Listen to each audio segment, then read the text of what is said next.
From LinkedIn News, I'm Leah Smart, host of Everyday Better, an award-winning podcast dedicated to personal development. Join me every week for captivating stories and research to find more fulfillment in your work and personal life. Listen to Everyday Better on the LinkedIn Podcast Network, Apple Podcasts, or wherever you get your podcasts.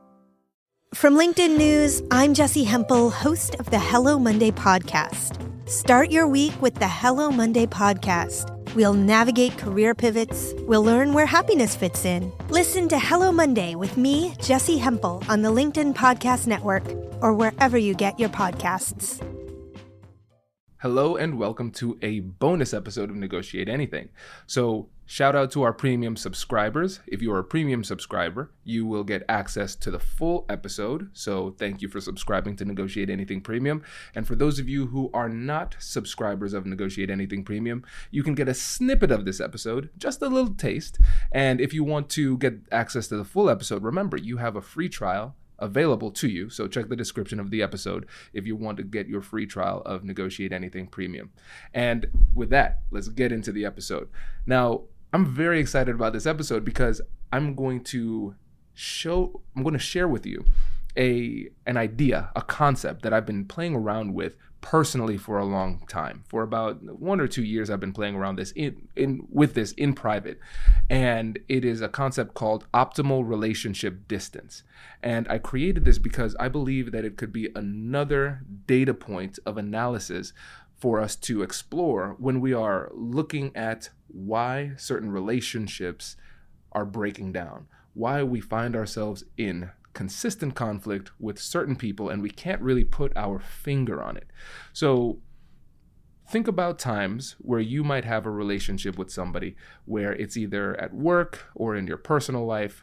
It just does not seem to mix, right? There are going to be some people where things just don't gel. The concept or the saying of oil and water comes to mind. For some reason, these two things don't mix. Chemically, oil and water don't mix.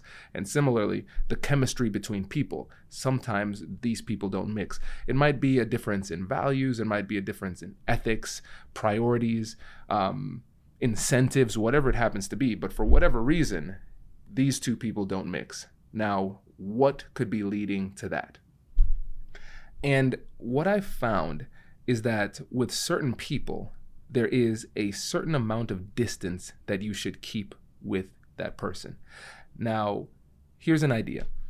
So for me and my wife, Whitney, we've been married for 14 years. 14 years. We got married on graduation day from undergrad. And we've been living together ever since, right? We have a family, and clearly we have a very narrow optimal relationship distance. So what I mean by that is that we can be very, very close to each other in terms of physical proximity, in terms of intimacy of conversation, like the depth of conversation. So we can be very, very close to each other. And in most cases, the closer we get, the better. Now, of course, there are certain times where we just need some space. Like, please get away from me. Can you please just give me some space? That is usually Whitney saying it to me, by the way. And so we have to respect that distance. Now, with other people, the opposite is true. The further away you get from that person, the better the relationship becomes. And now this calls into question sometimes because sometimes we are finding ourselves in a position where this is not a relationship that we necessarily chose per se. It is a relationship of circumstance. So it might be somebody who is in your family. You don't really choose your biological family in that sense. It might be somebody that you work with, a colleague at work. We don't always choose the people we work with, but we often find ourselves working with certain people where we just do not have that mix. And so what should we do? And this reminds me of the book called The Like Switch by Jack Schafer. And this is a good reminder. We need to have him on the podcast. He's a former CIA agent. And he said that when it comes to liking somebody, the principle of liking, it is like a switch psychologically. And there's certain things that you can trigger in order to get people to like you. And one of those things is proximity. The other thing is like intimacy, the depth of the conversation. And right now in this moment, I cannot remember the third thing. But the thing is, with the like switch, you're trying to get somebody to like you. So you're trying to increase the intimacy of the conversations that you're having, the closeness, the depth of the conversation. You're increasing the proximity. How frequently am I seeing you? How often do we see each other? How close are we when we're having these conversations? For instance, like there's a greater level of proximity when we're in person versus a video call versus a phone call versus a text message. You're seeing how we're getting more and more distant from each other. And so his theory is the closer we get, the more the people are going to like us, as long as the interactions are positive. And so I wanted to kind of reverse engineer and say, okay, well, if there are circumstances where we're recognizing that we're not connecting with the other person, maybe what we need to do is do that same thing, but in reverse. So I'm going to increase the proximity.